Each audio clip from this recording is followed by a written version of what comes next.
Niché au cœur des Alpes bernoises, le village de Kandersteg a tout de la carte postale.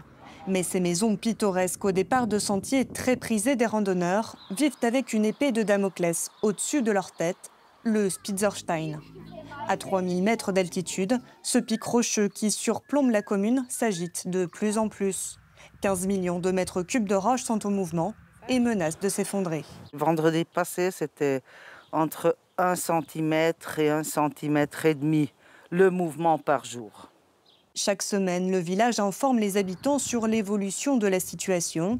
Depuis 2018, la zone est sous surveillance accrue. On est dans zone danger. Il y a des gens qui sont prêts, qui ont déjà une petite valise prête pour partir immédiatement. J'ai préparé un grand sac avec les documents importants. Si les résidents de Kandersteg ne cèdent pas à la panique, un drame reste dans toutes les têtes. En mai dernier, l'effondrement d'un glacier suivi d'un gigantesque éboulement a enseveli le village voisin de Blatten. En moins d'1 minute, l'auberge familiale que Lucas gérait depuis 3 générations a été engloutie. Nous, on n'a pas seulement la village ou notre maison qu'on a perdue, mais on s'est perdu notre travail.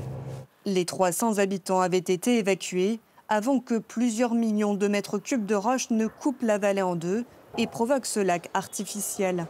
Ici, on peut bien voir toute la chute et vous pouvez voir là le village qui est dans l'eau. Le tourisme est au point mort. Les dégâts sont estimés à 340 millions d'euros. Le maire veut vider le lac et reconstruire un nouveau Blatten d'ici 5 ans. Mais pour Lucas, certains dommages sont irréversibles. Pour moi, ce n'est pas la perte de mon maison ou la chute ici dans la nature. Pour moi, c'est plus par la village. Vous avez le collectif. Vous ne pouvez pas reconstruire. Sur la place de Blatten, où on a vraiment les fêtes de Dieu, avec les grenadiers, les vieux uniformes. Ça sont les choses que vous ne pouvez pas refaire. Et pour moi, ça me touche plus que mon hôtel. La destruction de Blatten met en évidence les inquiétudes liées à la fonte du permafrost.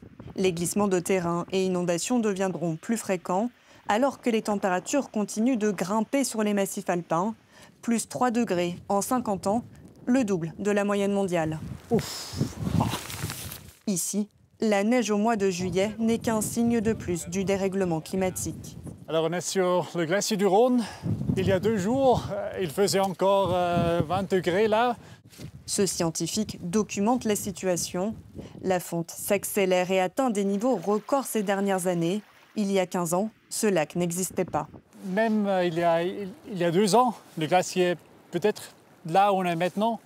Et le retrait il est vraiment énorme en termes de longueur, mais aussi en termes d'épaisseur. Le glacier perd environ 8 mètres par an en termes d'épaisseur. Ces bâches conservent difficilement de la glace morte, déconnectée du glacier, pour que les touristes puissent admirer des grottes artificielles. Un pansement insignifiant sur des plaies profondes.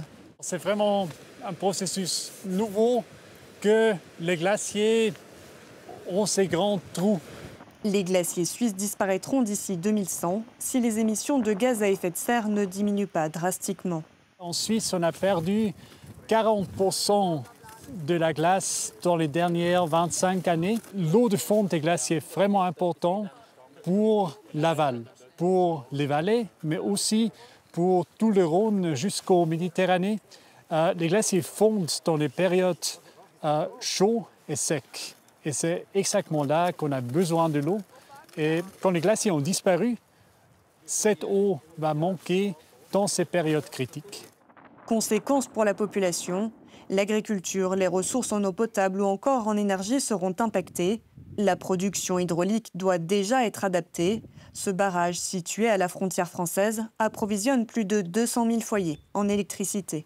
Alors il y a des conséquences, c'est clair, du fait que les apports en eau sont différents que ce qui était prévu initialement. Donc il y a une adaptation à faire. C'est une augmentation des risques, que ce soit pour les aménagements ou pour la population. En particulier, on peut dire qu'il y a plus de sédiments qui arrivent dans les aménagements hydroélectriques. Donc là, on va peut-être rehausser les prises d'eau qui sont dans les barrages. On va devoir nettoyer aussi certaines prises d'eau.